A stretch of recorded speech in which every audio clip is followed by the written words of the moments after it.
বিলাহীখিনি ৰঙা হোৱালৈকে ভাজি এতিয়া ব্ৰাউন কালাৰতে হ'ব।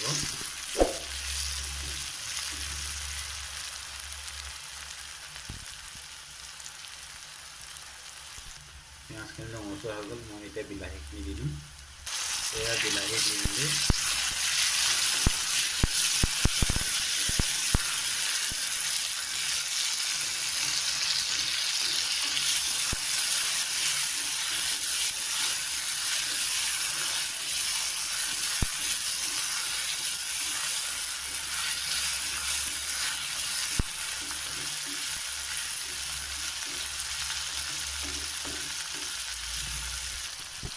আধা চামুচ হালধি পাউডাৰ দি দিছোঁ।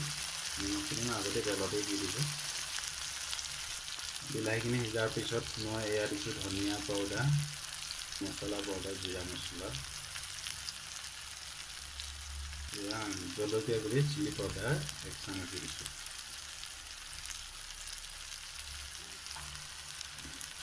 এতিয়া মই ভালদৰে লৰাই দিম।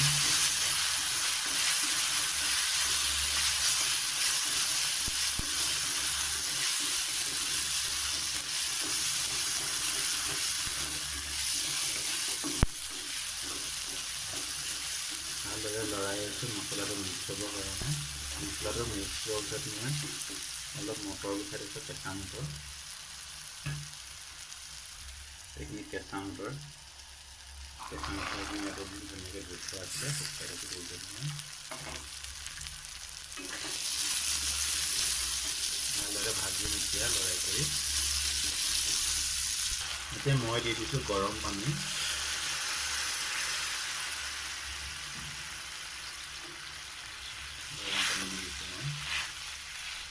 অলপ উতলিব দিম এতিয়া উতল অহাৰ পিছত মই যিখিনি ফুলকবি থৈ দিছোঁ ধুনীয়াকৈ ধুই কৰি গৰম পানী দি ধুইছোঁ ফুলকবিখিনি, সেইখিনি ইয়াত উতলাম মই আৰু উতলাই ধুনীয়াকৈ পানীখিনি শুকুৱাই দিম।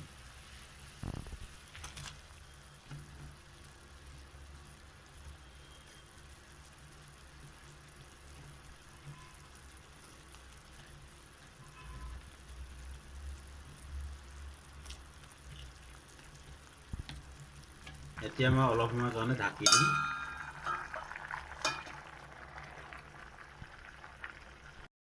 সিজোৱাৰ পিছত এনেধৰণৰ হৈছেগৈ, ভালেই লাগিব খাই। কেঁচা মটৰ ফুলকবি বনালে ভাল লাগে খাই, চাই থাকক। যদি ভিডিঅ'টো ভাল লাগিলে লাইক কৰিব, কমেণ্ট কৰিব আৰু ছাবস্ক্ৰাইব কৰিব। আগলৈ ভাল ভিডিঅ' ৰেচিপি ভিডিঅ' দিবৰ কাৰণে।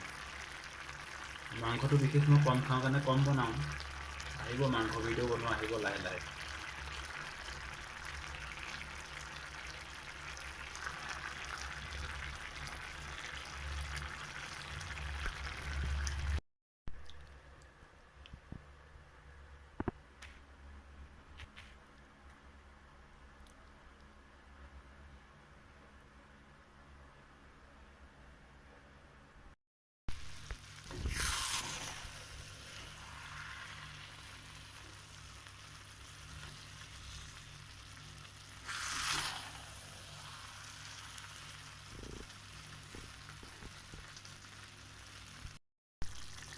এয়া হৈছে কোমোৰা, আলু আৰু দৈৰ লগত বনোৱা চব্জি। খুব ধুনীয়া লাগে খাই। আপোনালোকে এনেকৈ বনাব কেতিয়াবা। মই সম্পূৰ্ণ ভিডিঅ' বনালে দি দিম বাৰু।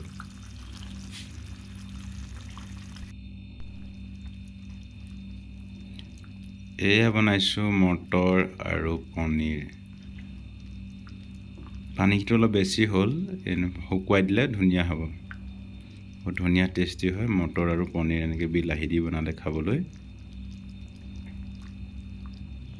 খুব ভালেই লাগে খাই।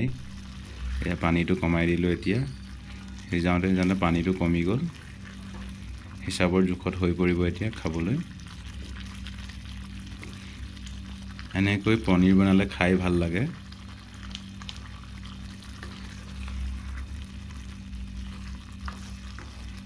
চাই থাকিব মোৰ ৰেচিপি ভিডিঅ'বিলাক। আপোনালোকৰ সঁহাৰি পালে ভাল ভাল ভিডিঅ' বনাবলৈ চেষ্টা কৰিম।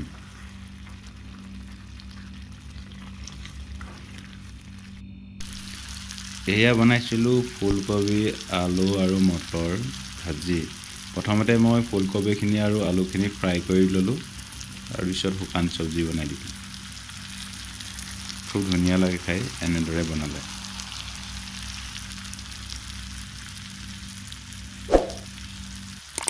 যদি মোৰ ভিডিঅ' চাই ভাল লাগিলে লাইক কৰিব কমেণ্ট কৰিব আৰু চেনেলটো ছাবস্ক্ৰাইব কৰিব যদি ফেচবুকত চাই আছে ফেচবুক পেজ ফ'ল' কৰিব আৰু ইউটিউবত চাই দিলে ছাবস্ক্ৰাইব কৰিব ধন্যবাদ